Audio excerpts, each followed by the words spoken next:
When the credits start rolling, but the movie keeps haunting you. Before, after. Then it's time to tune in to Dismembering Horror. We'll talk about what worked and also what didn't. We'll dissect every aspect. Maybe some of we shouldn't. They turned out to be completely unreliable assholes. Take it away, boys. And take it away we shall. Hello, Tim. Hello, Ryan. And hello, everybody listening or watching. This is our second time trying to record our episode here. Krampus didn't quite work out, but we're back at it again. And even though it may not look like it, Tim and I are in the same room. It's why I'm not looking at the Zoom like this, like I'm talking to Tim, but I'm looking at Tim here. That's what's going on. This is episode 195 of Dismembering Horror. And thank you for being here. Yeah. We're going to talk. Yeah, we're going to talk about we're all going to the World's Fair today from 2001, recent film. What else I wanted to say about the show that our introduction person may have missed? Tim and I are just on the hunt for seeing good things we may not have seen or may not have seen for a while. We are both filmmakers and find that having the opportunity to dissect, or as we call it, dismember, these films help us all grow and have fun as filmmakers. That's what we're doing here. What are you doing? I want to look at you, Ryan. I want to look without obstruction over here. I think this is much better. Great. If I need to look at my computer, I can just do this. It's like a pilot's view of you, just kind of from the side we have here. I mean, yours is too. Anyway, it's exciting. And this isn't our permanent. Like we're just messing around. Yeah, we're just getting the habit of shooting these. It's going to evolve into something bigger, better, more exciting. Is the plan and hope. All right, let's get into it. To get into it. I did want to check in about one thing since going into this episode. Oh, did you? I was talking with one of my friends who recommended this film, letting him know I watched it. Uh-huh. And he's like, well, what's your rating going to be? This is to skip ahead. So you know what? I'll wait till we're actually rating to get into this. But do say who the friend is. Let's shout him out. One of our listeners, longtime listeners, Jesse here, part of the Douche-Coup Council from our famous Wrong Turn episode. Of course. All right. What's up? So let's watch this trailer then. Yes, let's. All right. So as I said, from 2021, to get in the mood here, written and directed by Jane Schoenbrun, we're all going to the World's Fair. Hey guys, Casey here. Welcome to my channel. Today I'm going to be taking the World's Fair Challenge. So, you want to join the internet's scariest online horror game. We can't be held responsible for what you become. All you have to do to get started is take the challenge. I don't know what to expect. I want to go to the World's Fair. I want to go to the World's Fair. I want to go to the World's Fair.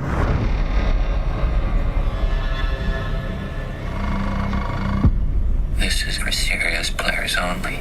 I hope that you're ready to get scared together. It was like watching myself on a TV all the way across the room. They're getting closer. I think I'm turning into something terrible. I'm going inside the video. All right. As I was saying before, now on to our rating system. Oh my God. If Tim and I would tell ourselves, if we had not seen it before, to avoid, stream, rent, or buy this film. What I was saying before is my friend asked me, okay, so what rating would you give it?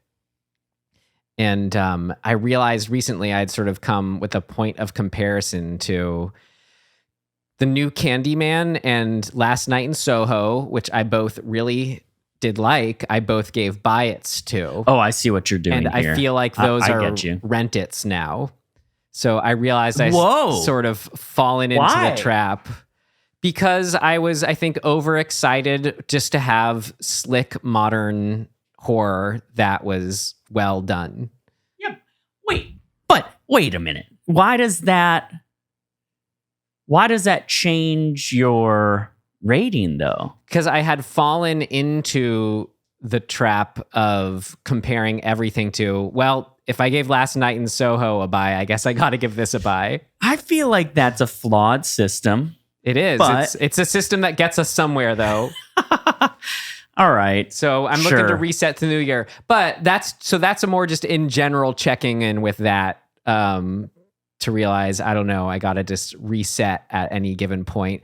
But as I was further talking with him, I realized that this film, regardless of those comparisons, is indeed a buy it for reasons I'll get into in our What Worked section.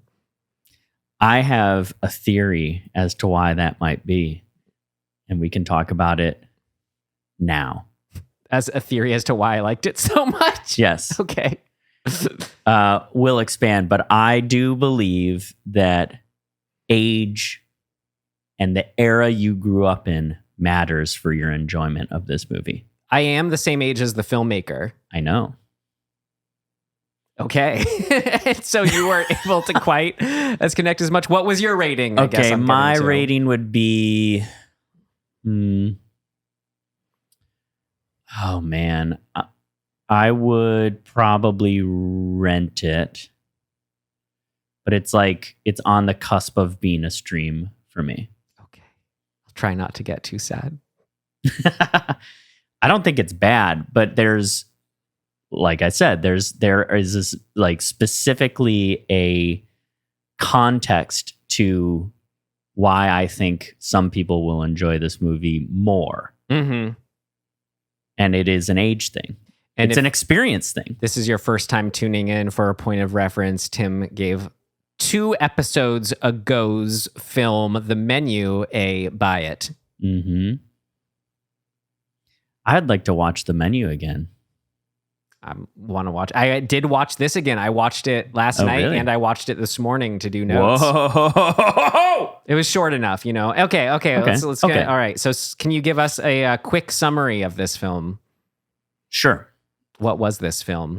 This film is a teenager entering into a online game called The World's Fair, which is very much in the vein of like creepypasta and all sorts of various, internet interactive things that existed and sort of came about in particular in the early 2000s, I would say, is sort of when they started.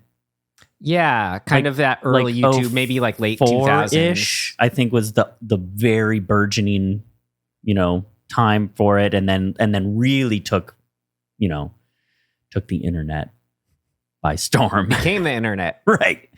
Yeah, exactly. In the tens, the early tens. So I had aged out, sorry. But so this girl is interacting with that, and she sort of goes down her own little rabbit hole with it because she wants to experience, she likes horror films, and she wants this online game is considered the scariest online horror game / experience. And we sort of follow her go down this weird emotional rabbit hole where she is posting the effect of the game on her in her videos. And she may or may not think it's real and may be faking it. We don't know if it's real or not. She may be faking it for it's either her. Performative or real for her, or both. Yeah. And she is befriended, I guess, by another person online who is warning her and kind of watching and playing along in a way with the experience she's having. JLB. Yeah, JLB. And we find out that he is a much older man who, kind of hard to say, but it appears like he may just be some single dude who's in his 40s living in his parents' house still. Maybe. I couldn't decide. I thought it was his house. Did you? Yeah. I wasn't sure. I felt like there was a couple clues that suggested that maybe it was his childhood home and he's still living there or moved back maybe. there. But that's not needed for a quick summary. Yeah, it's conjecture. Okay. And so the crux of it is whether or not she believes or is actually experiencing what she is posting about her emotional state, and whether or not she's losing her mind and wanting to hurt herself or other people, or if that's just a performative aspect of her videos. And JLB becomes concerned and sort of like breaks the game, says, let's stop and be real for a second. And that also breaks their relationship that they had formed. And even that may or may not be still in the game. Also true. And then we are left, and we and JLB are left to speculate as to whether or not she was being real or performative. I forget if you said her name. Casey. I don't think I did. Casey, yeah, sorry. But if that even is her name. Right. She says it's not even my real name. Yeah, so it's cool. It is cool. It's an exploration of a very specific time and time in adolescence and the internet and the effect of the internet on a certain generation. Yes. All right. So there you go. Let's see what it's really about here in our first big section. What worked? What worked for you? What worked for you? What worked for you? It worked like a charm, Smith. What worked? What worked for you? First and foremost, Tim, trying to think about why I loved this film so much. Okay. It's films like this, like other films that I love. I was saying to this same friend, I don't think a movie had gotten under my skin since like Ari Aster's movies, which, not too long ago, maybe not a whole lot has come out. But I realized what that is this creeping spell that comes over you. It is a tempo, both literally and figuratively, that lulls you under this spell and feel through editing that's like just exactly my speed, again, literally or figuratively. So yeah, there are multiple moments in this where it just got so under my skin, unlike anything I'd seen for, well, I guess since those Ari Aster movies, which even then we infamously gave Midsommar a rent it on a first viewing. I'm always forever embarrassed by that. Right? What were we doing? But even, just as far as that specifically scratching my itch, I know not a lot of other people loved Gretel and Hansel, which I really loved. Just trying to think I was mixed on it, yeah. Or I know you did really love, and actually my friend Jesse too, really loved The Green Knight.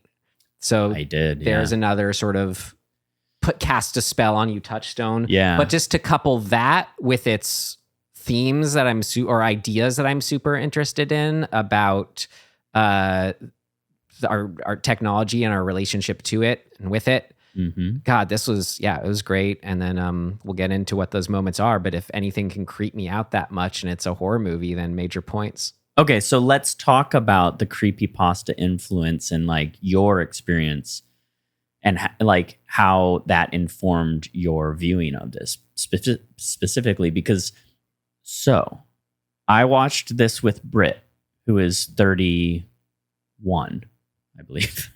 I should know that. I don't even know how old I am. You're okay. Right. And you're in your early 30s. Not right? anymore. Mid. So you're in your mid 30s. Okay. So you were a teenager. I see. This is interesting. So the whole time we're watching this movie, she's sort of going, oh my God, like this is so exactly my experience as a too young child. Like she was watching all these types of videos online and had access to them, but she was like 10. But I imagine that would mean that you were about 14 or so.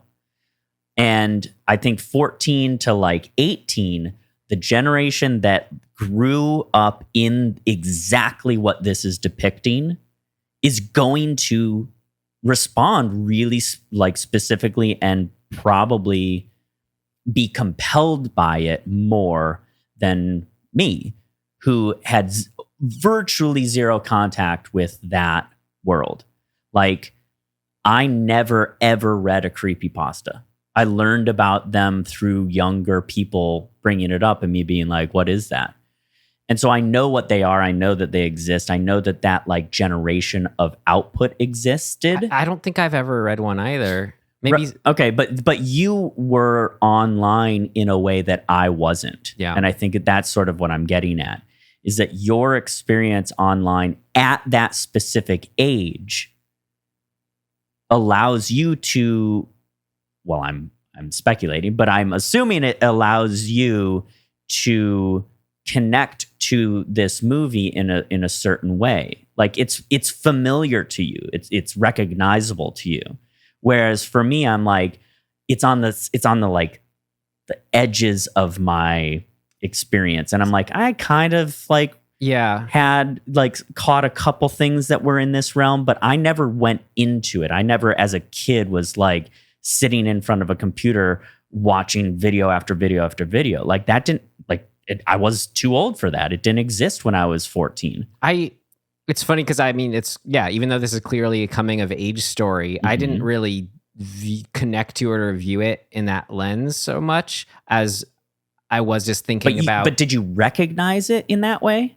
I mean, of course it is that, but as far as like my actively reading and enjoying it, it feels more like it's just about now in our ubiquitous connection to this technology. So I thought it could still have that universal appeal in that sense. I think it can for sure. And I think that I in particular responded most in the sense of what worked to this type of depiction of loneliness, specifically adolescent loneliness. Although it's not just adolescent loneliness, it's just loneliness, because we do have this older gentleman, if you could call him that, this older creep to bounce that off of, and he's clearly lonely. So really, to me, and there's a line in it, I forget, I wish I had written it down, but she says a line about loneliness, and I was like, well, that's the whole movie right there. Is it during the tarot read? Yes, it is. And I'm like, damn, that is, I mean, maybe on the nose, but that's what teenagers are. Yeah. So that didn't bother me. But as an exploration and a depiction of loneliness in the era of the internet, I was very compelled in that way. I see. Yeah. Yes. As far as tapping into that feeling of loneliness and just that hitting home for me and making me feel in touch with times I've felt that lonely, seeing that like really captured that and got to me was that home video footage of when she goes to New Year's Eve. It just captured that sensation. I feel like, oh God, it's ironic. We're like a day away from New Year's Eve here. I know. But it always felt like the loneliest times to me, being at a party surrounded by people and just I've often felt like I'd be like, I just can't step into the celebration somehow. Yeah, I've always felt so. That way Yeah, too. you just feel just so especially alone during that. And I don't know, that scene in particular, it like, wow, a movie just captured that. Amazing. But do you feel like that? So there's an experiential difference too that I wondered about. The experience of, well, it's twofold, because we're the viewer, but we're also relating it to our personal experience. So like when you were growing up, did you have a camera in your hand during those experiences? Yes, there was the family video camera that we kind of sort of used, but I got my own video camera. It's like a DV handy cam. Yeah, I'm of the DV tape age in middle school, like late middle school. Right. So for you in watching this, when that scene is depicted through this handheld sort of like, let's say cell phone or DSLR or something like that, are you even considering that aspect of it? Like, because for me, I'm like, I would never have gone to a party like this at that age holding a camera.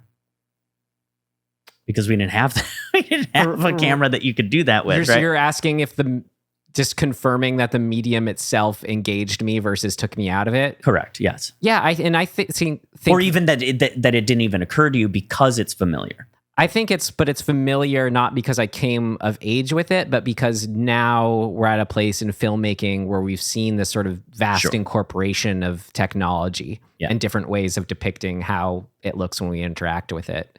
Like I keep using that example of the new Park Chan-wook movie, Decision to Leave. You know, you keep finding cool ways to show technology where it did like a point of view from the phone that they were texting, and it's like glass you're looking through that's cool. the texting. It's cool. So I don't know, that I group into that. So I don't need to relate to South Korean people using iPhones to relate to, you know, that sense of it. Or using iPhones at all. So, okay. Well, I guess it's sort of what I'm prodding at, I guess, is the underlying maybe comfort or inherent connection you have to that era and this sort of way of depicting a teenager's experience, because I feel like it can only live in a certain time. Like, is it fully ubiquitous? No, because we've grown out of that era to a degree. I think there's still similarities, but this feels like 2010 to me. Yeah. Like very specifically. I feel like maybe 2012, I don't know. If you're saying this trying to get at why it may have worked for me, I think it's more you could just be explaining why it's a borderline stream for you, or you didn't connect to it. Maybe a little bit. I think that it works. It still works, but there's a distance between it being compelling to me, which makes me think that is all better reserved for our next section. Probably. Because I want to hear what worked for you about this. Okay. So, well, in saying all of that, I guess then, the feel of those things was, well, multi-layered. So, for one, just what we're talking about, it felt like that time. It also felt connected to what, if you grew up in that time, you would be feeling or likely to be feeling. And I didn't necessarily have to relate to it to be like, yeah, that makes sense. And it created this, man, what would you even call this? The eeriness of the time of year, the place. Like, this literally is like where I grew up. Mm-hmm. It was filmed in upstate New York. I'm from Western New York State, which is sometimes called upstate. So I would imagine this was filmed somewhere in the like Hudson Valley, maybe, which is about as similar to where I grew up as you can get without being in the same town. And so like all of the exteriors, I was like, oh my God, like this is my hometown. Mm-hmm. Whereas you grew up in a very different place. But and so I wonder too if it's sort of enchanting because it's different. Whereas for me, it's enchanting because it's the same. I'm like, holy shit, that's that is, I mean, I wandered around those woods at that time of year. You know what I mean? Like the exact same thing. Yeah, even though I couldn't directly relate to, or, you know, that wasn't just whatever, you know, you just said. I couldn't relate in that same way to you. It hit me so hard seeing the like abandoned Toys R Us's and the sad Best Buy and food like the chain stores. AutoZone and that strip mall-y vibe. Well, that's why it felt so at that time of year. Right. That's why it felt so now to me too, was it's, you know, the filmmaker used this phrase a lot in their interviews, late stage capitalism. Of there's something about depicting that just felt so like, it's not, well, yeah, late stage capitalism is the term, because it's not like it's like borderline apocalyptic in a way. Yeah. You know, but there's something when seeing that stuff, it cements us at a time where technology really feels even more like a new, unknown, at times scary frontier. Where it's like as if this sort of what has been normal for so long is clearly has been dying and is no longer the normal. And so both like within the story and just in horror and filmmaking and storytelling, I think it's so exciting where it feels like it puts us at this place where we have this new frontier that this film just did such a great job of exploring. Yeah. I actually, I'm sort of realizing now too, there's this component of isolationism that they're doing a really good job in this to make you feel that way. So like those spaces, the exteriors in particular, like growing up in that realm, it's a cold, literally, but figuratively as well, and sparse and sort of lonely environment a lot of time because things are spread out, right? Like you're not on top of each other like you are in an urban setting. And like as a kid in that environment, and this is probably true for most people, but like there's a lot of loneliness in the wandering about and being allowed to wander about. But I like that this movie is kind of pointing at the like the like dying vestiges of when and where you do that because of the internet. And that she and JLB are more and more confining themselves to the bedroom in front of the computer. Yes.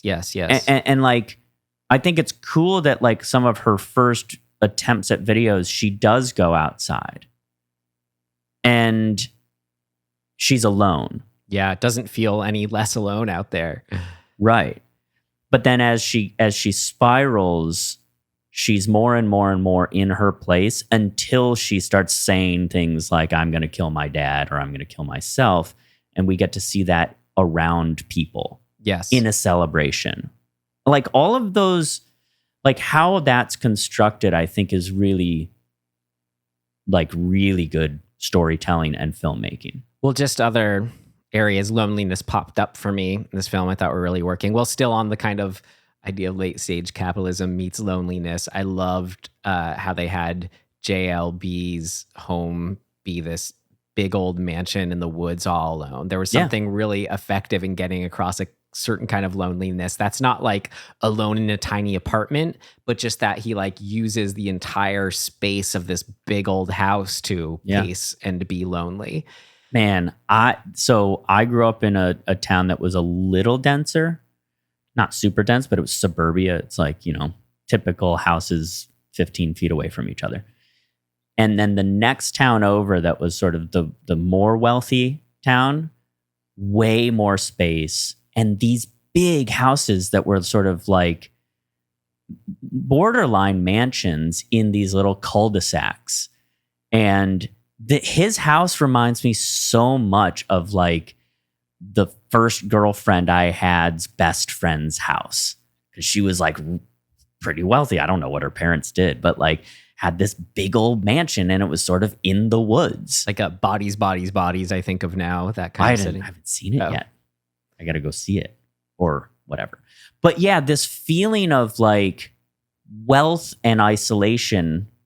Right. Money can't buy in suburbia. Money can't offset loneliness in a certain sense. Yeah, it's really evocative. Even like with I read it as a housekeeper vacuuming behind him. It's like he's got paid company that's not. I even read it as his company. Mom. Could be that. Yeah, I thought that's maybe interesting. It's that, okay. As soon as you pointed that out, but I was looking at it from that class lens, I guess. But those houses are weird and huge. Yep.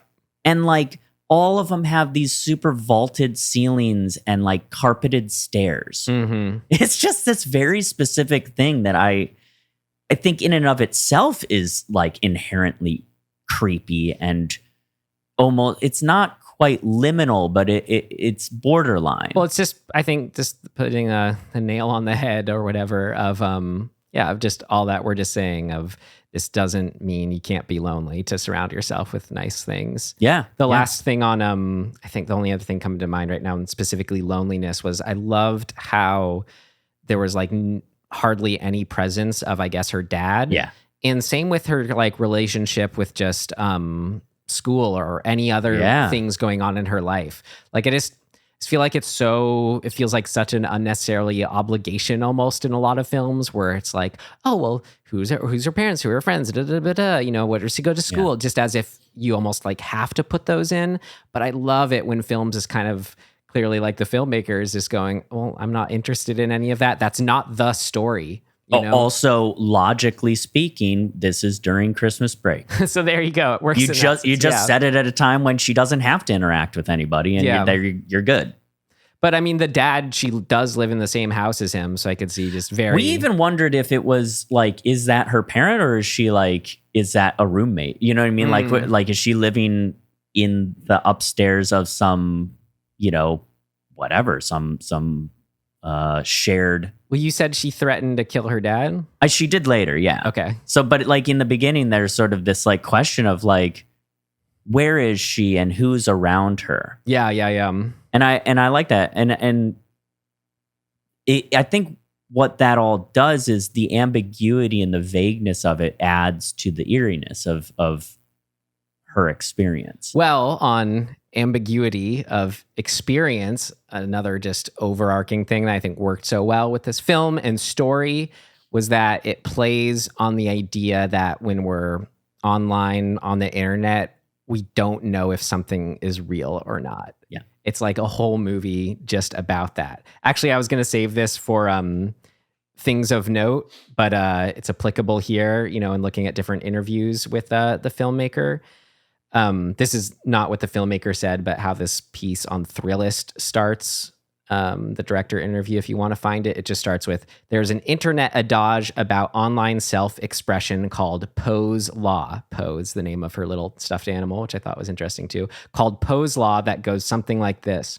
It is virtually impossible to tell from the tone of someone's text on social media whether or not they're being sincere. Totally.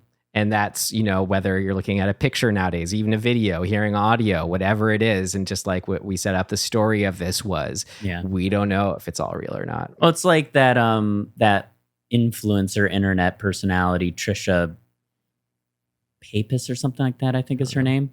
I didn't know anything about her, but she started popping up on like Instagram and TikTok and stuff like that. And I was like, God, this person's awful. Like they're the worst. They're the worst, like unhinged, like unwell, whatever personality out there and has billions of followers or whatever. And I'm like, what is it?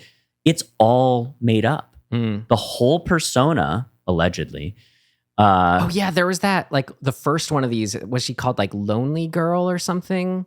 There was something like that like 10 years ago. She was like this pretty girl who like you'd think was actually just kind of doing regular vlogs, but it was all fake.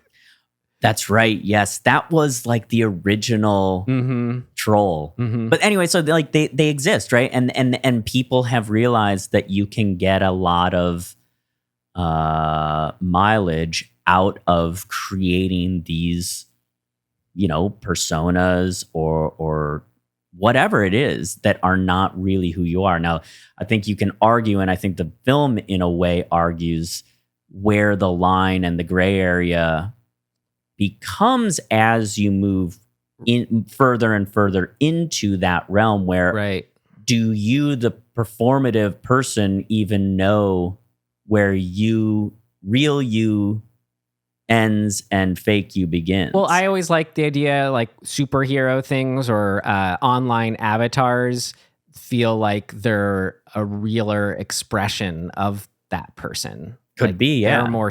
It's because that's usually how those stories go of coming into yourself.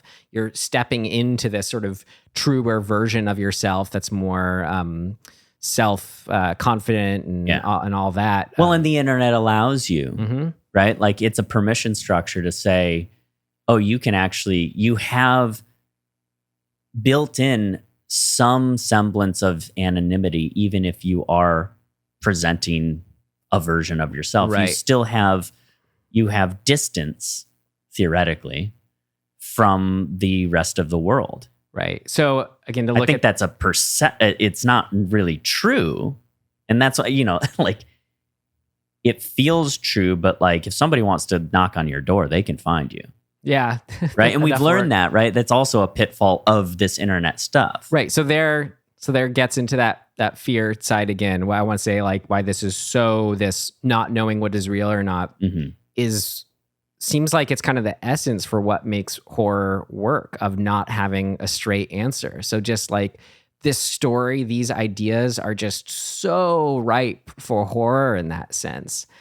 And I mean, to kind of use that, transition in some of the creepier moments here. I mean, how it starts, I got to shout the long take, right? That opening long take. Really cool. Where great use of colors, but once she starts, after she does a blood ritual as part of it, which is always great. But we do hope you've seen the film. We're speaking as if you have, and but fine if not, you're welcome all the same. But when she plays the video that starts the World's Fair challenge or whatever, that the flashing colors, which we don't see yet, it turns out it is just flashing colors, but we're just watching it on her face. Not while it's happening. It's so great because it almost has that like on drugs looking in a mirror effect of just seeing, like, you're wondering if like she looked like different people while it was flashing. So already that's doing so much. But then once it ends, something about just how it ends and the sound that it was making during it, it just feels like once it ends, something just happened. Like a spell was told. It was incredible. It's just that perfect setup for like a horror movie of, okay, something was literally just unleashed here. So good.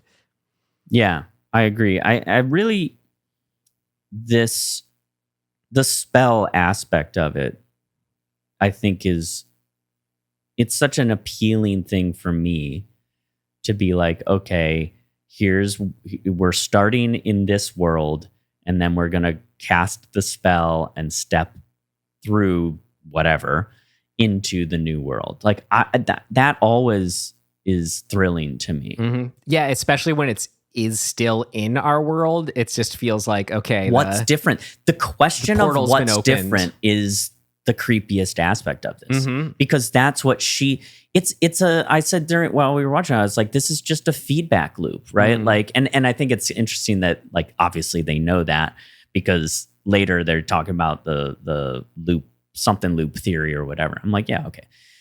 But this idea that, like, you're told to play this game, and then you're told that the game has an effect on you. So you become hyper aware of whatever you might be feeling, which then causes you to think you may be feeling things, which then make you feel things, right? Like the more you go, it's just a loop. You're just in a feedback of like, well, they told me I should feel something. Well, what am I feeling? Oh, I'm feeling this. It must be because of this thing that they told me is going to make me feel a thing. And you just spiral. Right. So you're kind of referring to these other videos that she watches when she looks up what are symptoms. Right. Like I can't feel myself, or I'm turning into plastic, or whatever. But like my point is that is tactilely and psychologically true, but it's also metaphorically true for like how we feel as teenagers, like moving through, growing into whatever we're going to become.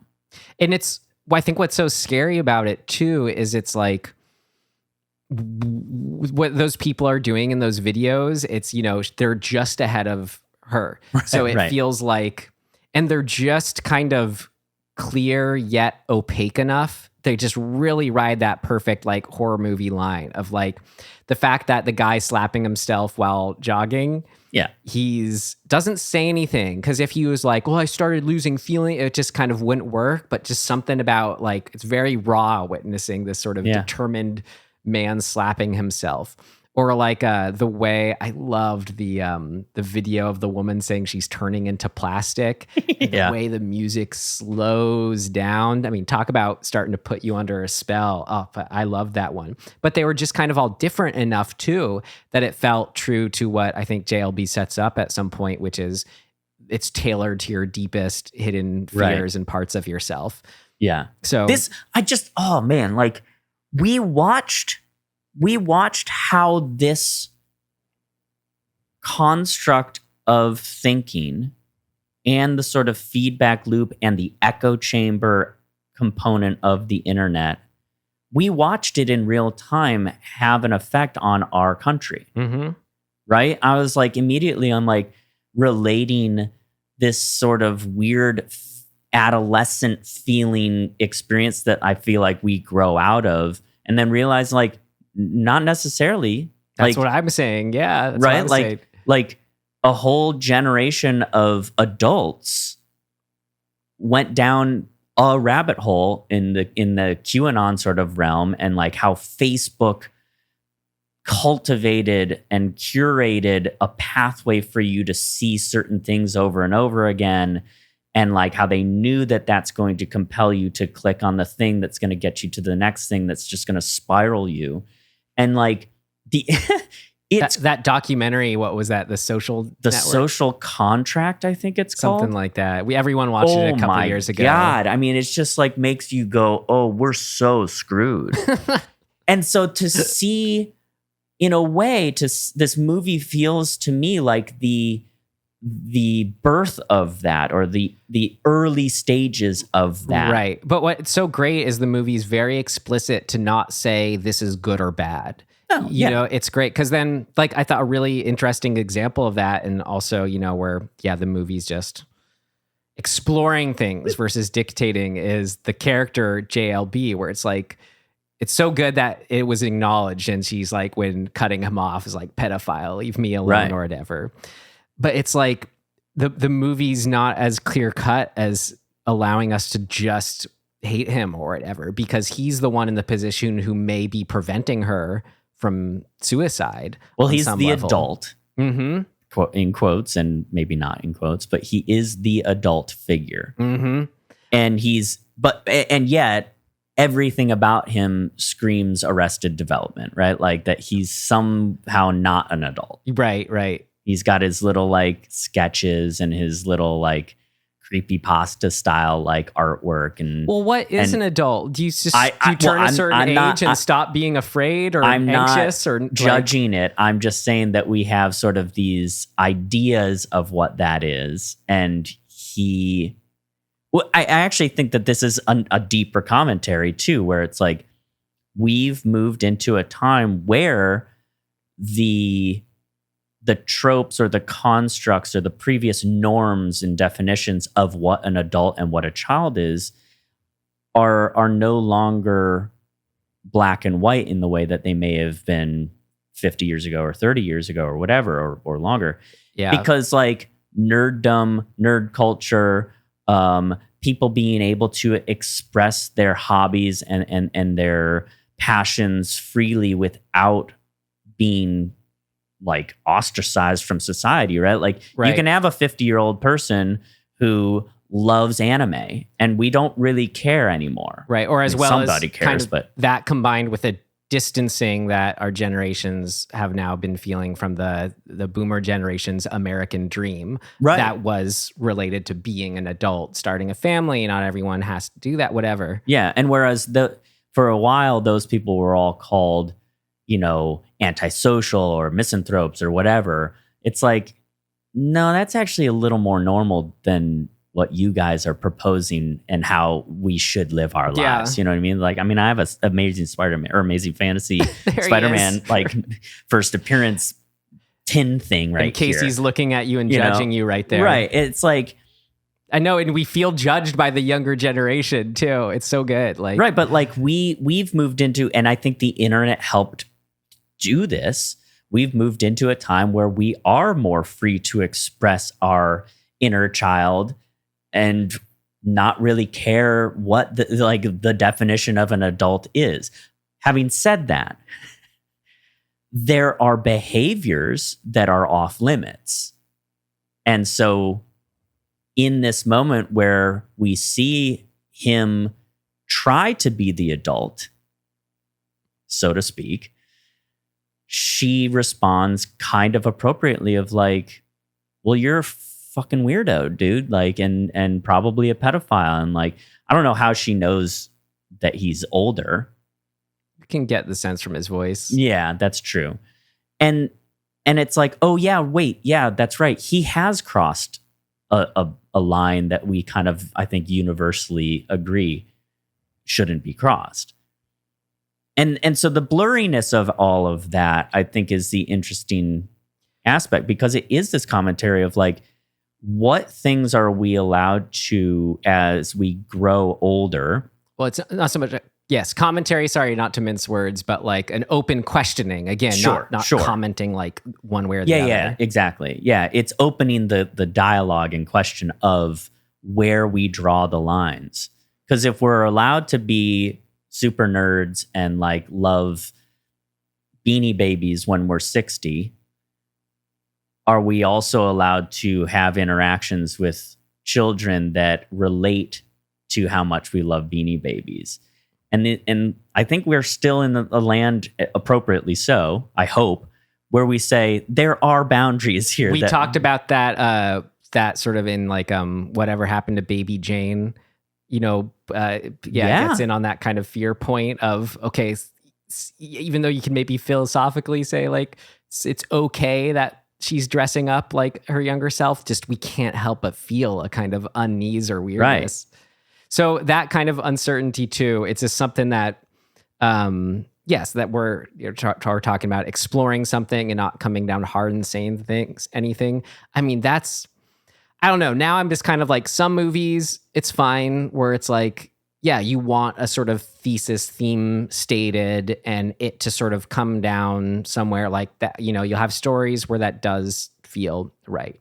Mm-hmm. But where it really bugs me is when people speak about theme and, well, what's it trying to say? As if like that is necessary for it to be good. Like they have to like, someone just reads the Wikipedia entry or just like, what's the ending of the movie? Like, oh, ending explain, just so I know, okay, so this movie was about that, move on. That's like one of my least favorite parts of the internet. Right. Which is, well, it's people. It's the end of Midsommar explained.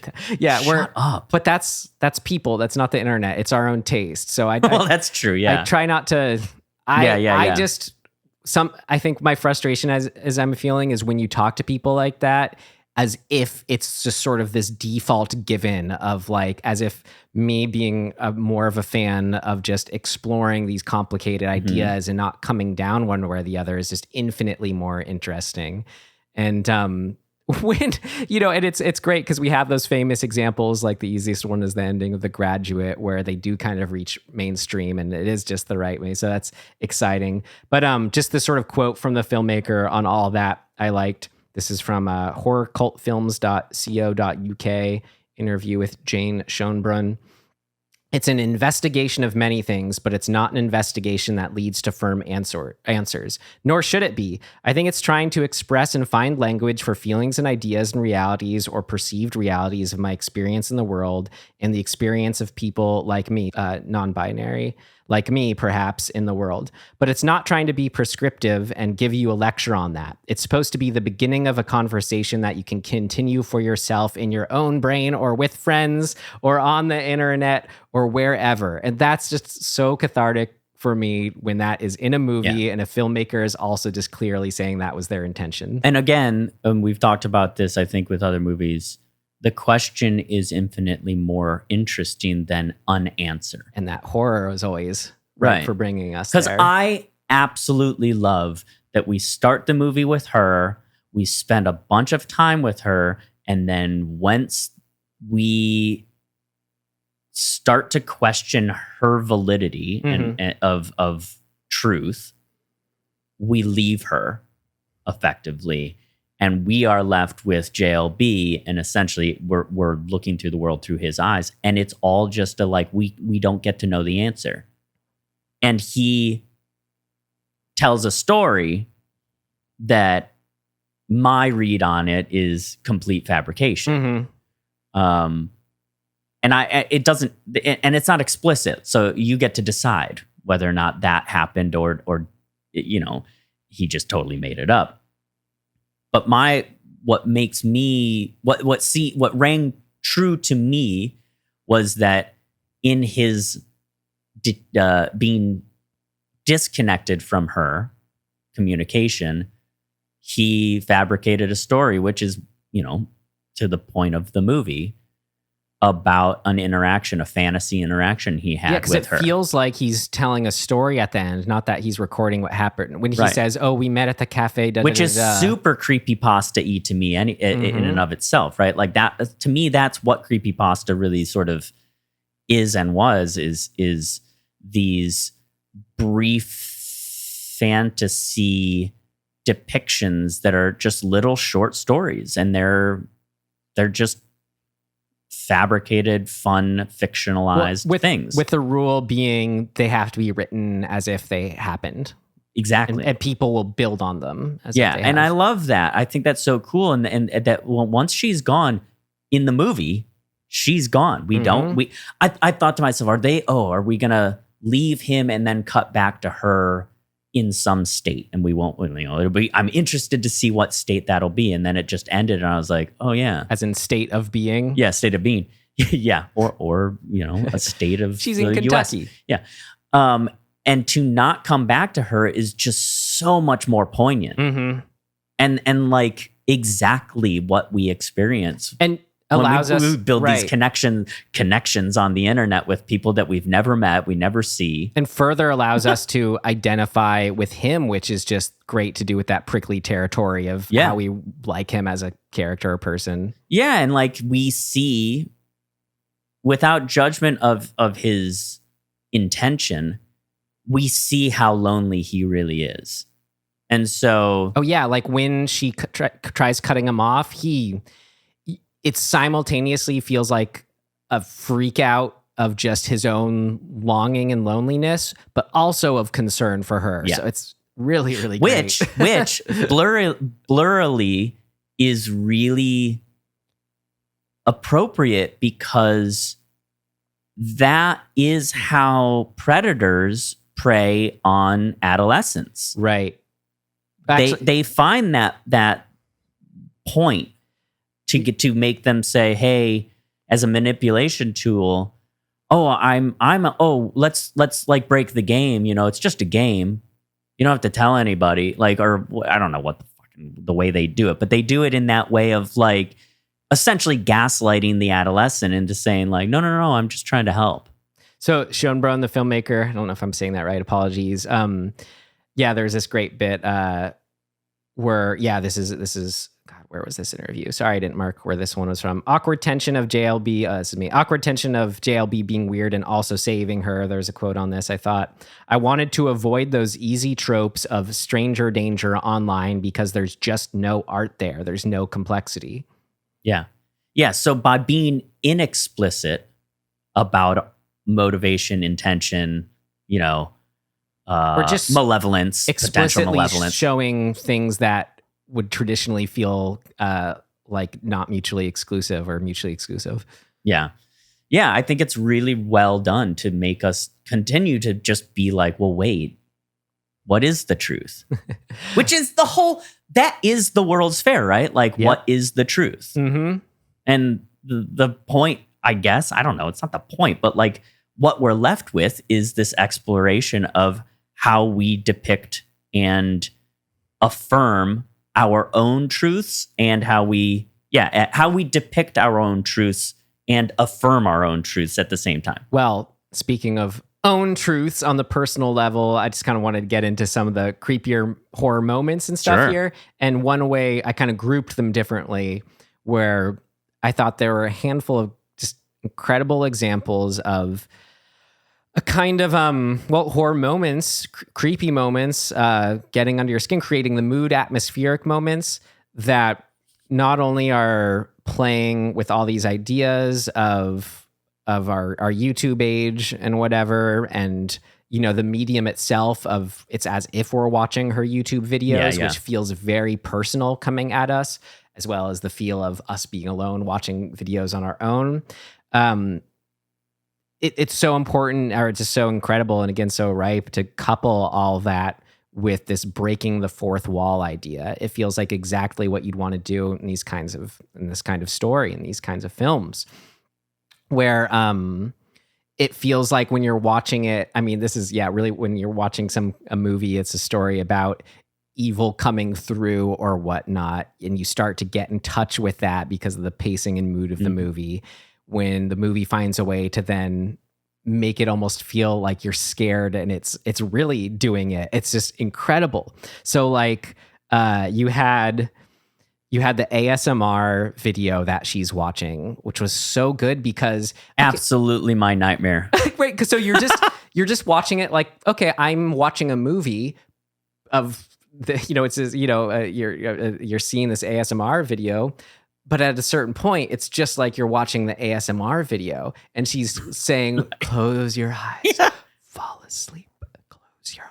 Oh, dude. And it's actually, it's like watching a hypnotism in a film where that's an example of breaking the fourth wall, where all of a sudden something that where normally we would have this safety net of, I am just watching a movie of an ASMR video. No, that line blurs. And before we know it, we're getting under that, like the physical sensations of what it's like to see and hear that. It is this is the rabbit hole in actuality, right? We are being sucked down the actual rabbit hole. Or more ways where it just feels like, when I'm watching it, creeping myself out.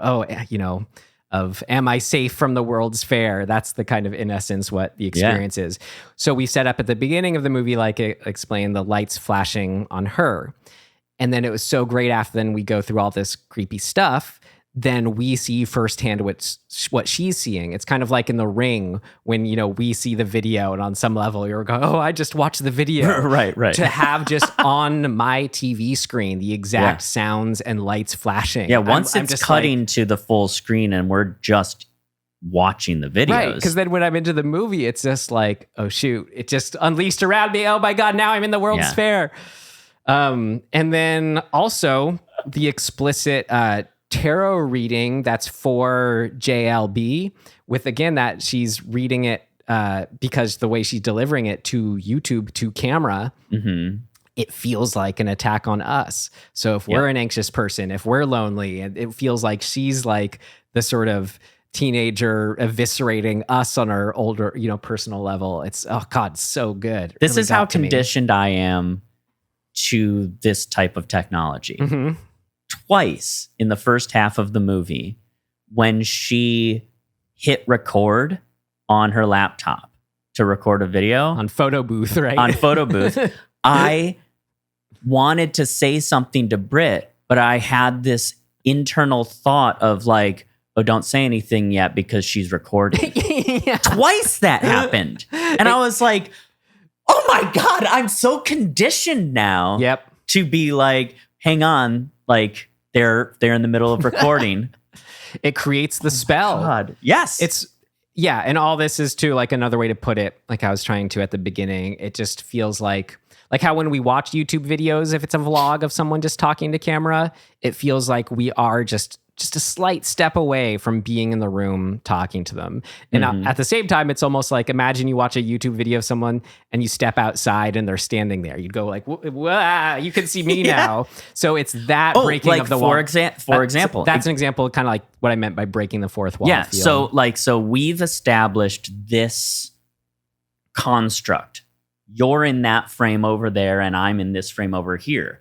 But if I get up and I go over here, suddenly you're like, see, we are in the same room, everyone. Like, there's confirmation. We could potentially have not been in the same room and you would never know. Maybe even that was just tricky editing.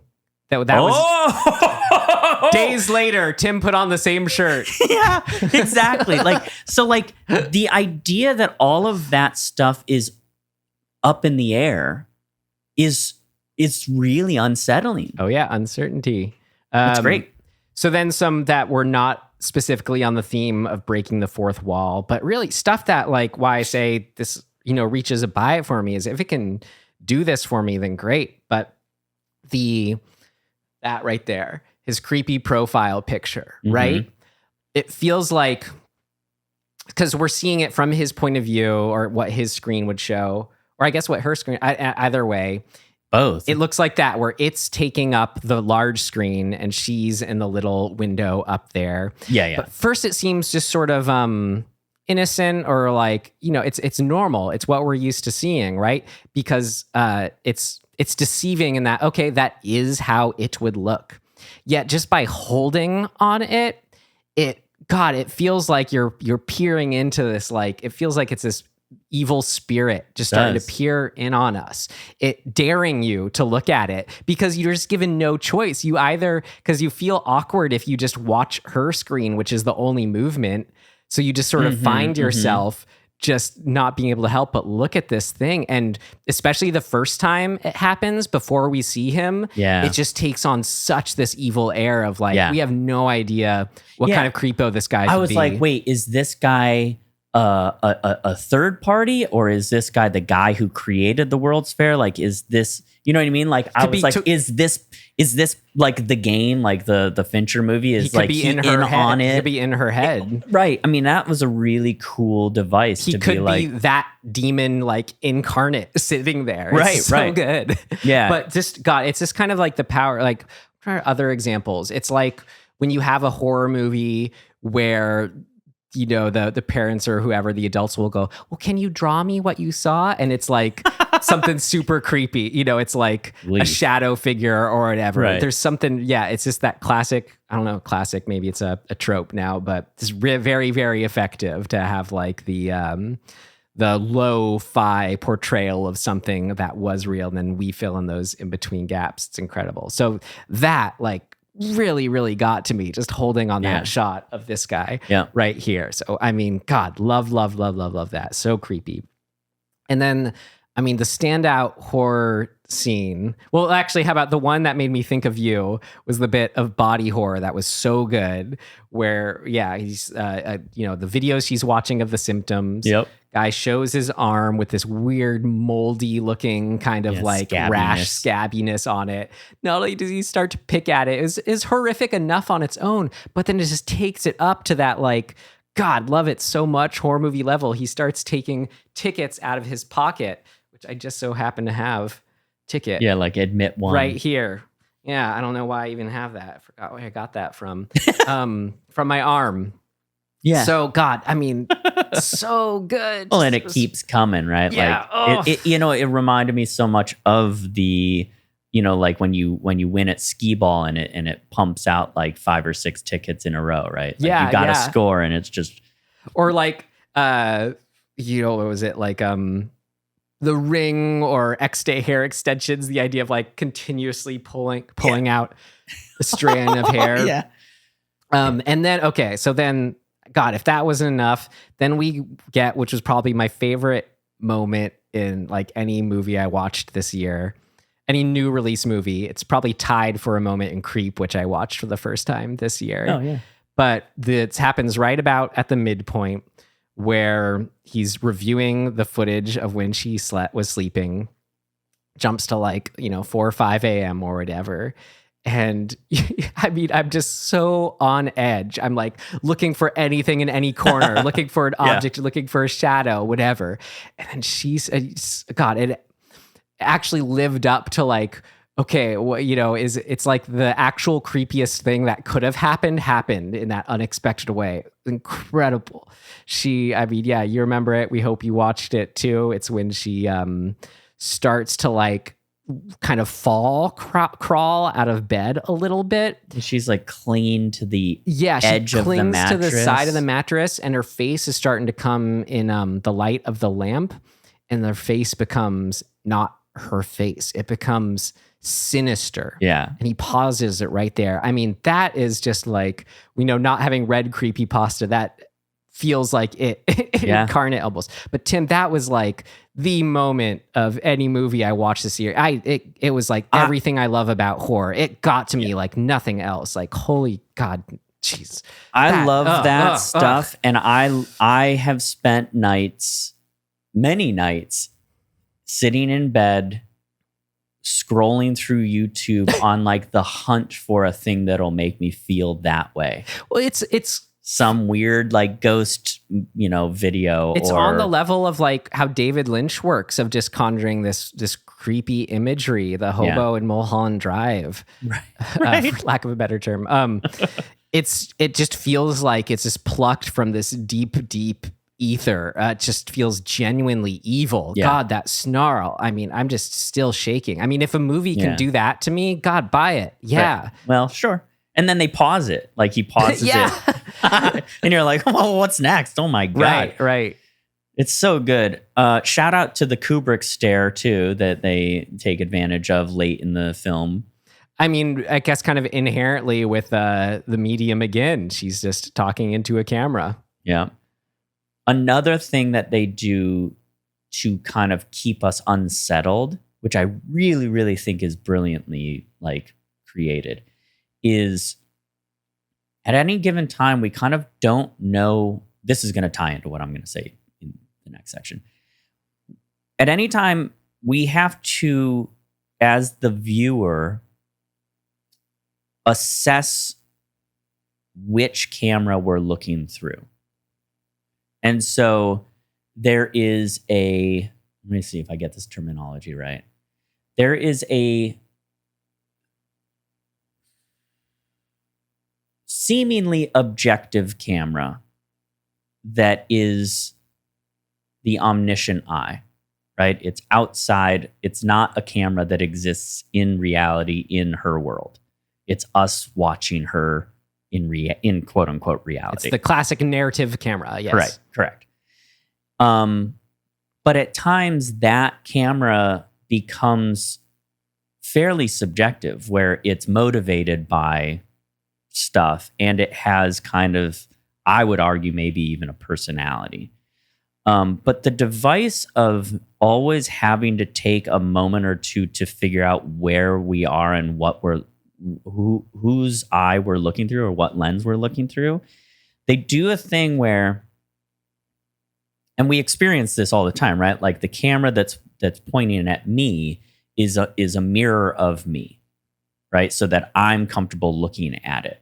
But the camera that I'm looking at that's looking at you is not the mirror of you. It's actually it's the objective actual camera that's looking at you. But in this, there are times when we are looking at a full frame of her, and it is the mirror camera version from her laptop. Mm-hmm. So everything in the room is backwards. The question mark thing that's on her wall is a backwards question mark. And so it constantly forces us as the viewer to question what we're looking through and where we are, and whether or not we're from this narrative camera, objective camera thing, or a subjective camera that she has set up, which is then also her point of view of that depiction. I mean, and like so on and so forth. Like it's like every time we are given an image, we have to make that assessment. So there's a lot of mirror stuff and reflection stuff and sort of screen stuff, apropos, in this movie that the filmmakers specifically decided, no, it's this. We're looking through this. We're deceiving you potentially, or like we're manipulating your experience of this by using these devices that we have and how we show who we are, where we are. And like, for example, when she goes to the New Year's thing, how messy it is. Like it's difficult to watch, actually. Like my mom would be like, I can't watch this, right? She'd be like, just because the shakiness? It's going to make me dizzy. Yeah. Or like there are times when the camera's just looking, like she's clearly, we're believing that she's holding the camera and she's just like walking and it's just lights, right? Mm-hmm. Like just blurry, mess of lights. Like that kind of stuff, I think just is so well put together to add up to this feeling of not ever knowing where we are, and like the ground that we're on is never firm. And so I love all of that. Great. And then you have a butt coming for the next section. Yeah. Well, to wrap up the section for me, just reiterate everything I said. When a movie I can just watch it alone and have something get this under my skin in a way I can't remember the last time it happened. I mean, I loved it. I got to give it a buy it. And it's just so contemporary and on point. These ideas I'm just really obsessed with of how we're reconciling on a collective and individual level what is real or not in our technological age. Yeah. Incredible. So let's see what did not work for Tim. We have just the section for that. What did not work? It's not ready yet. Seems to work okay. No, something important's missing. What did not work? But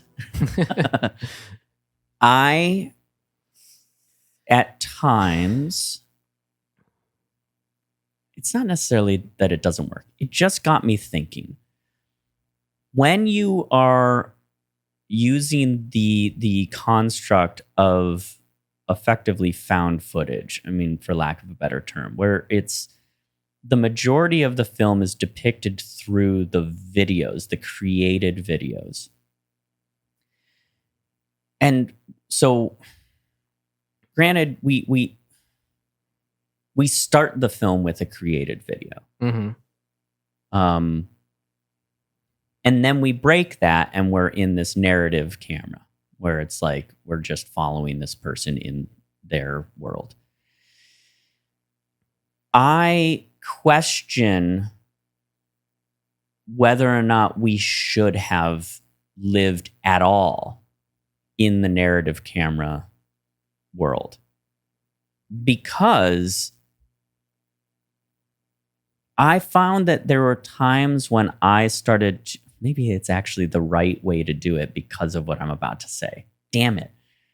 It distracted me enough that when I saw the narrative camera moving in certain ways, that I was like, wait, what camera is that? Is there another person in the room? And then I'm like, no, that's the camera. That's the film camera for the film. Even though it was pretty still a lot of the time. Most of the time it was fine. But there are moments when, well, for example, the big one is when she can't sleep. The camera is watching her laptop, filming her trying to sleep. So she's off screen, but we can see her through the screen of the laptop, which is a really cool shot, right? Because it's like she's there, but she's not there. She's off screen, but she's on screen. She's on the laptop screen. And then during that, her tussling and whatever, because the next camera move is a handheld follow shot all the way out of the house into the barn where she ends up watching the ASMR video, the person operating the camera started to have to adjust and like get ready for that move. And the camera is moving in the room before it's supposed to move. Like it's shifting a little bit. Mm-hmm. And I'm like, there's always, even the steady shots, there's a little handheldness to it, right? A little shake. And so I felt, at least in the moment, I felt that was a mistake, a mistaken choice. I don't mean that they made a mistake, like that they screwed up, but the choice to have it be that way, I started to think, damn, I wonder if this wouldn't be better served to not have that narrative camera at all.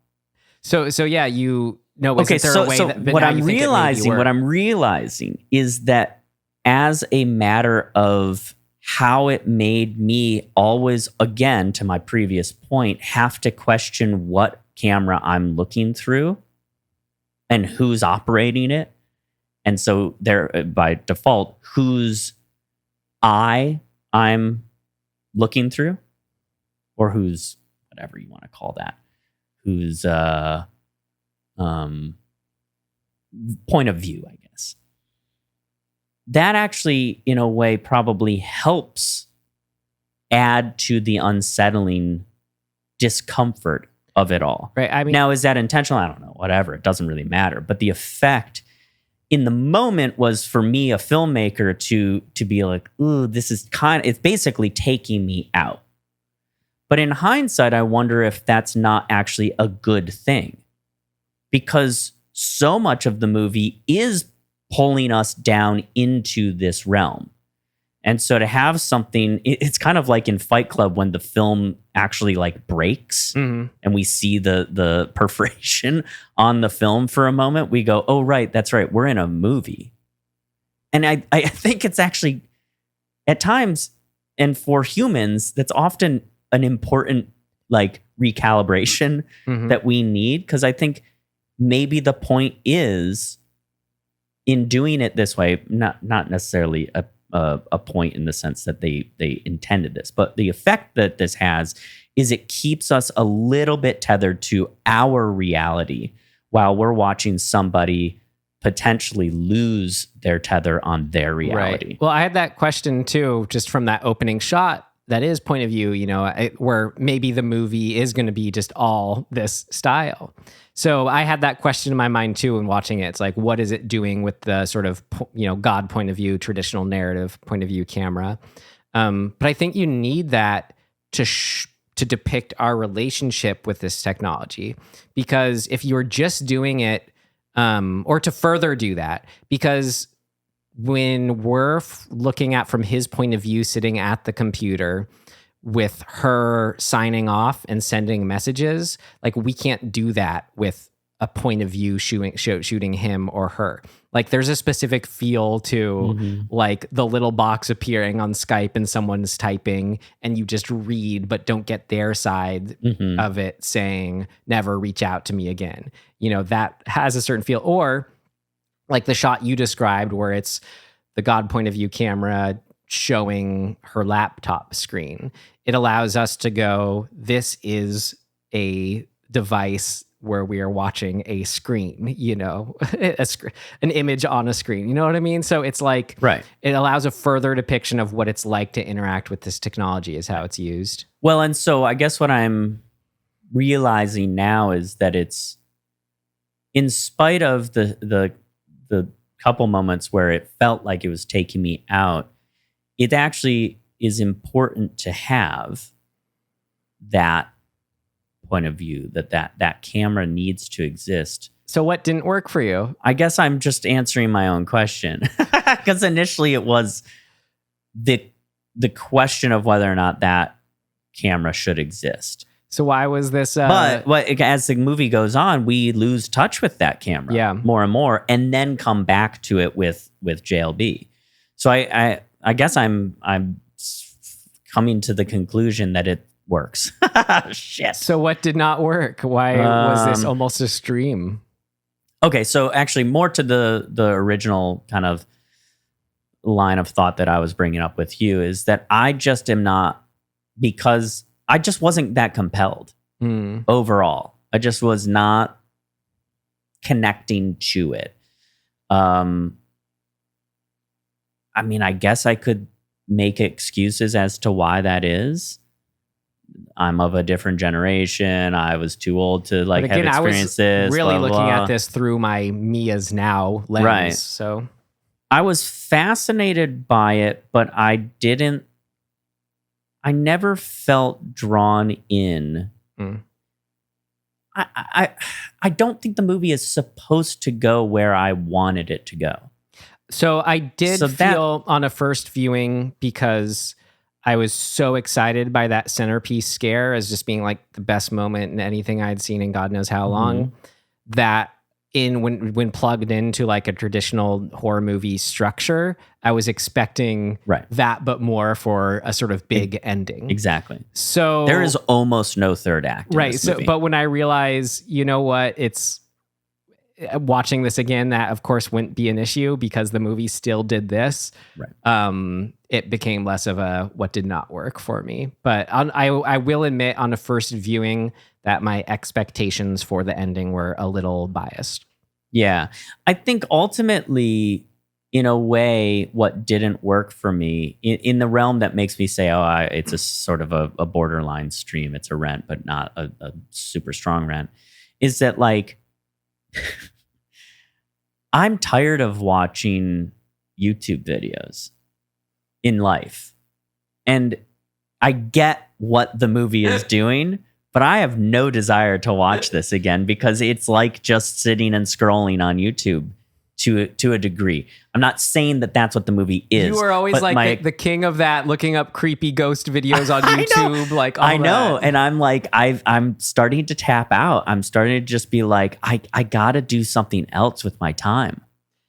So you're just feeling checked out of technology in general. So that may be where Big you're coming at. I don't want to be on Instagram. I don't want to look at it. I just deleted Facebook. I'm just like, I don't care. I think I'm feeling that to an extent.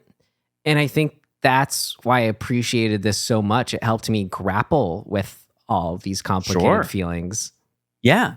And so to me, like, I can watch the movie and I can get what I got a lot out of it. I think it's incredibly interesting, and it's bringing up, it's a really great depiction of this thing.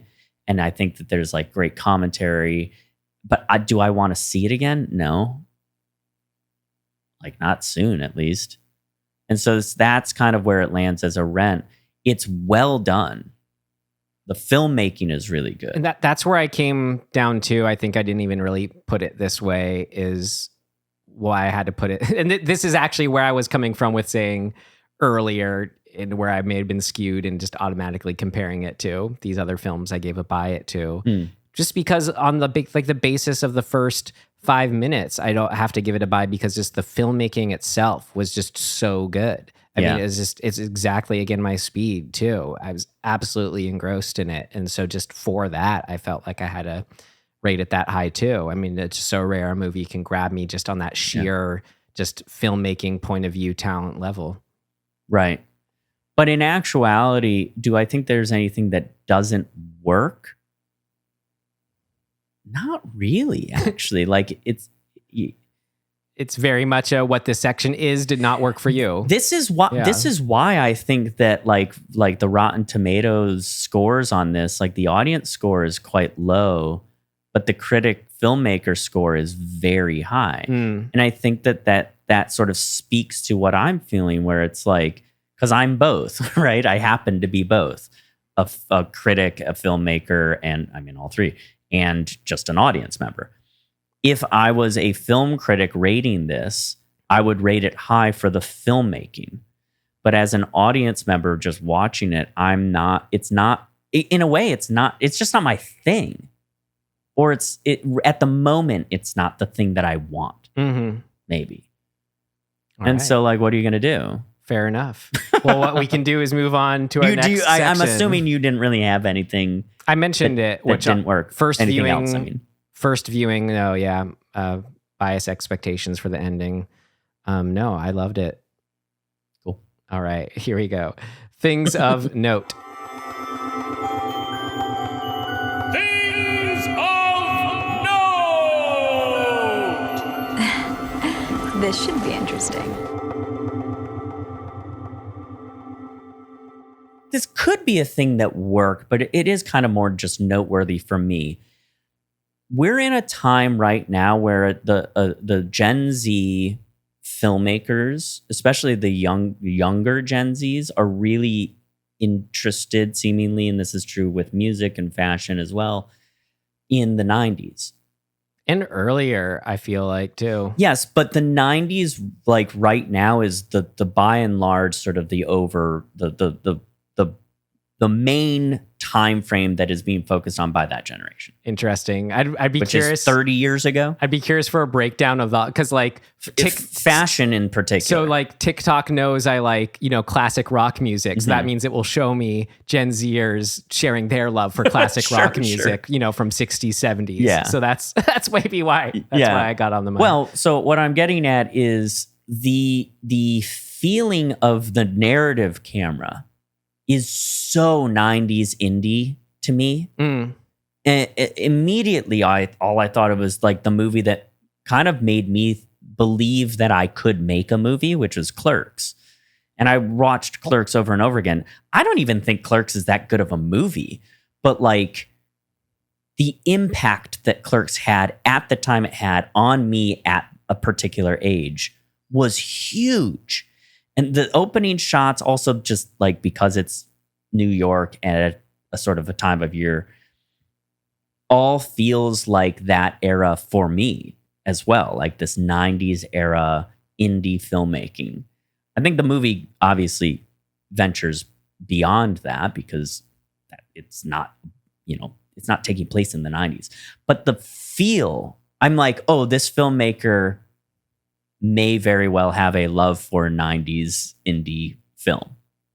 And I just found that interesting. Like, I just think that's cool to contemplate. Like, I want to talk to them and say, like, what are your influences? Like, what were you super into?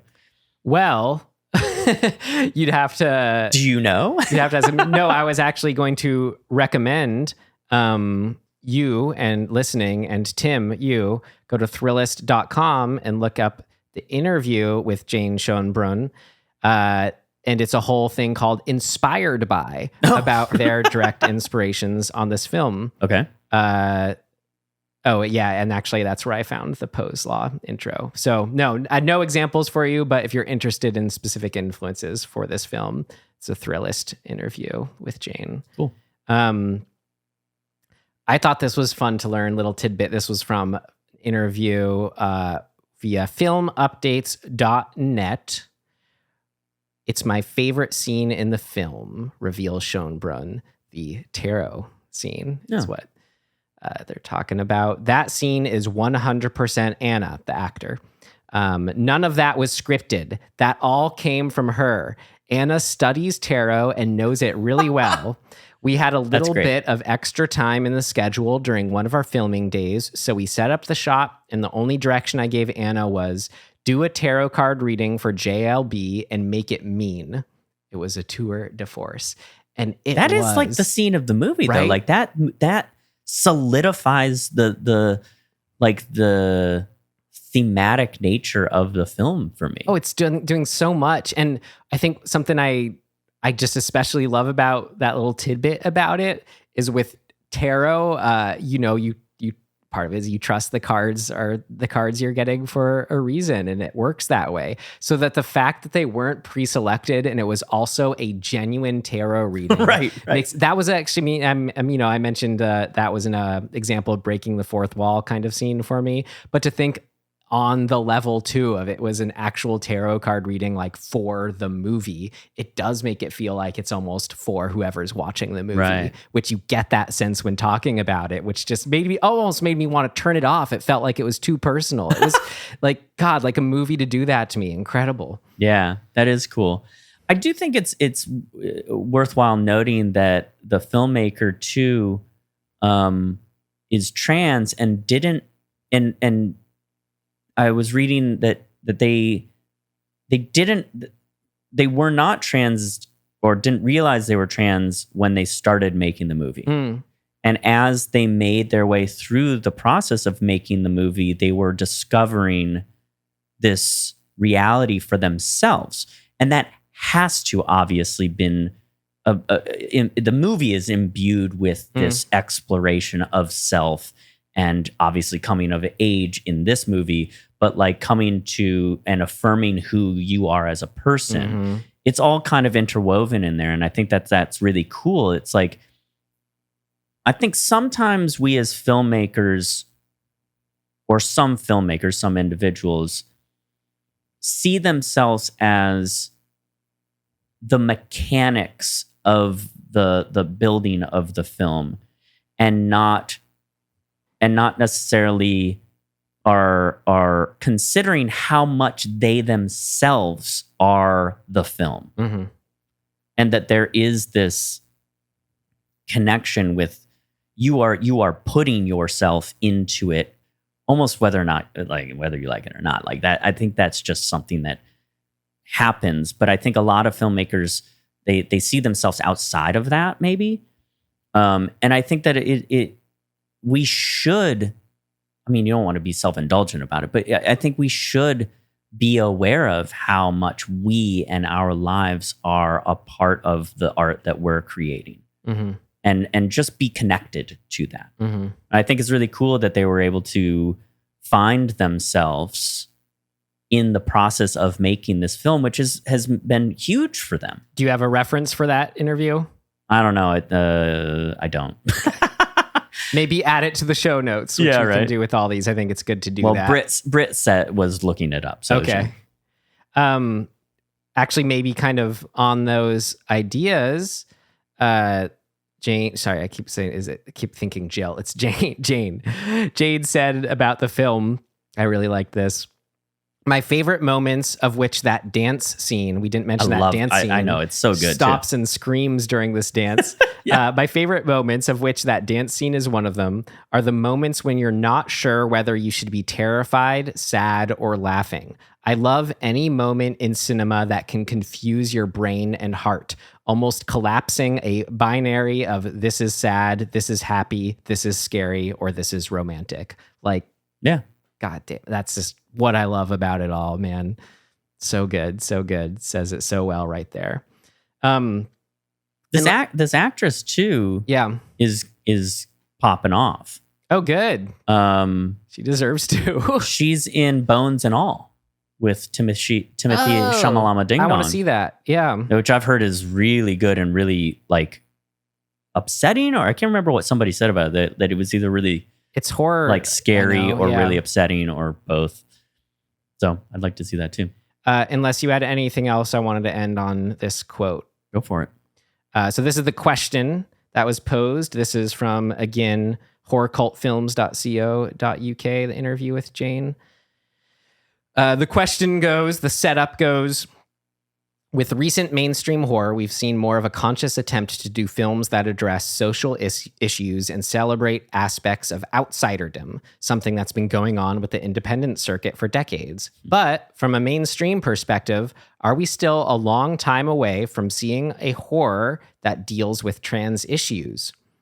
And then the response, no, I assume that Hollywood is trying to commodify transness, just like Hollywood is trying to commodify everything.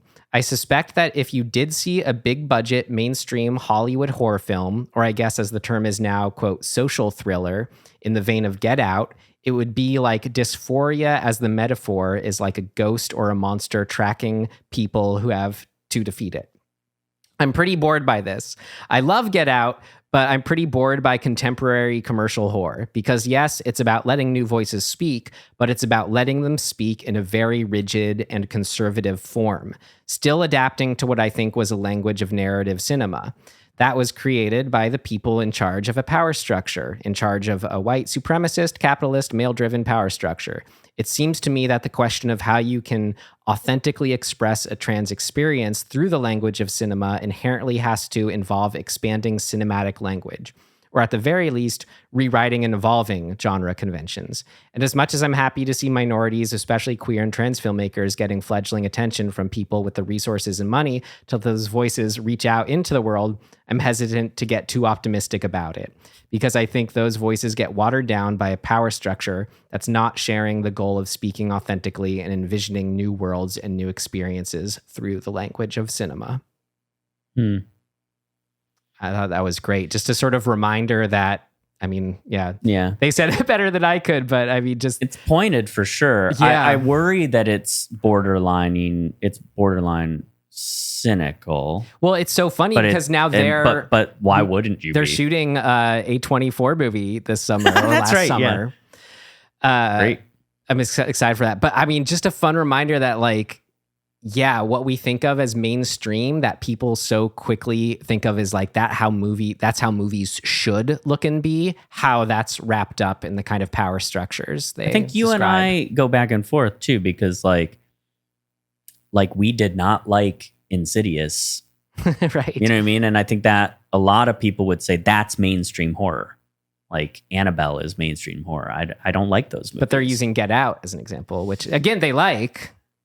Right. But I think that's why it's good. It's just that sort of tricky territory of like, okay, yeah, they do really like that film. We all love that film, but just a reminder of kind of like what it took in order to then become a cultural phenomenon was still very much ingrained in these old structures, which applies to the techniques themselves, which is really interesting. And I think, again, why like this movie I'm immediately involved in the world is because... this movie it costs $0 to make. You know what I mean? Which just proves such another point of like... Make your movie. Make a movie. You can definitely make a movie. You don't need much. So you need to be good at it.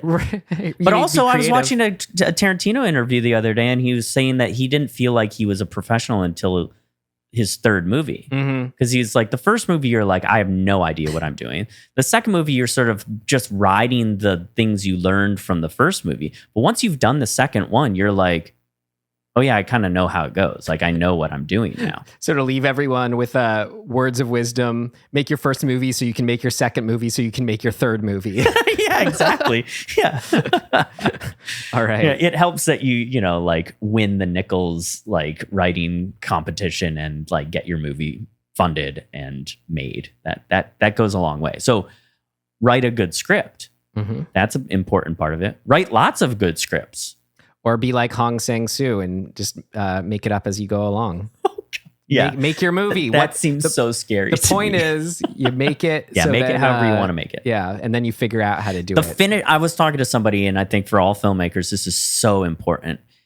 Finishing the thing is way more important than having it be the best thing you've made. Oh, yeah. Way more important, because people in the industry, they need to know that you can finish it. That's always my... It carries so much weight. You're right. And especially living in LA, it's like everyone you talk to, it's like, God, I remember, no, I don't want to realize this is something years and years ago, even before LA. It's like, okay, I'll promise I'll help out on your film if you promise to finish it. Never happened, never forgot. Yeah. And like, I even right now, like I'm in the middle of finishing a film, and like, could it have been done 4 months ago? Ooh, probably not. Could it have been done 2 months ago? Maybe. Right. And then from the other side of it, when you're the one in it, it's so important just to like be like not get down because of how long it's taking. Right. And just to be like, what's the next step? Stay micro. Yeah, exactly. All right. Well, let's wind down from we're all going to the World's Fair, which after our discussion, the title seems pretty bleak. Yes, wind down from that with some recommendations. I'll recommend Dead. Speaking of just get out there and make your movie, I already recommended one film by the filmmaker Damon Packard that was called Reflections of Evil. Had to finish watching the rest of his oeuvre and loved Fatal Pulse from 2018. Description is follows the exploits of husband-wife moguls trapped with a deadbeat couch potato brother in a hallucinogenic 1-900 world of 1991. Everyone is plotting to kill everyone else, including themselves, and ultimately do. Inspired by the corporate takeover era of the late 80s, early 90s, and all the dark atmospheric neo-noir thrillers that came along with it. I tried to describe Damon's work before. It's really hard to do. It kind of feels like he's the progenitor of this kind of like Adult Swim over the top intensity, but like super lo-fi, like, handy cam filmmaking, but like uses all these ridiculous lighting and digital. It's like genuinely is able to still do a lot with nothing. That's cool. So not only inspiring in that sense of all that you can do with so little, but just absolutely it's right up my alley, funny bone wise. Nice. Fatal Pulse. I am going to recommend Dead a podcast. Speaking of Quentin Tarantino, I discovered that he's been doing a podcast with Roger Avery, who he like co-wrote a bunch of the early films with, but Roger didn't get credit for. I don't know why that is. I'll figure it out. So it's called the Video Archives Podcast with Quentin Tarantino and Roger Avery. And the deal is that they both worked at the video store together back in the day. And they've been friends forever. And when that video store closed, Tarantino bought the archive. He bought all of the VHSs and has it stored somewhere. And so the premise of the podcast is that he and Roger both pick one from the archive. They have to watch it on VHS, on that VHS. They watch it together, and then they pick a third one that neither of them have seen. Oh, great. And they pretty concisely and quickly go through them and like their experience in watching it together. They watch them together, probably at Tarantino's place, because I think that's where the storage of the archive is. Of course. I'm sure there's some viewing room or whatever in his place. And Roger's daughter is producing it, and so she chimes in with a perspective of a younger perspective, because they task her with having to find a copy of it herself. She doesn't get to watch it with them, I guess. So she watches it like on her laptop, or she'll go buy a VHS from like eBay or whatever. But it is really, really interesting to listen, because all the movies they're watching are exploitation movies. I was hesitating to listen to it because I'm like, I don't know any of these movies. So how does it work for you if you don't?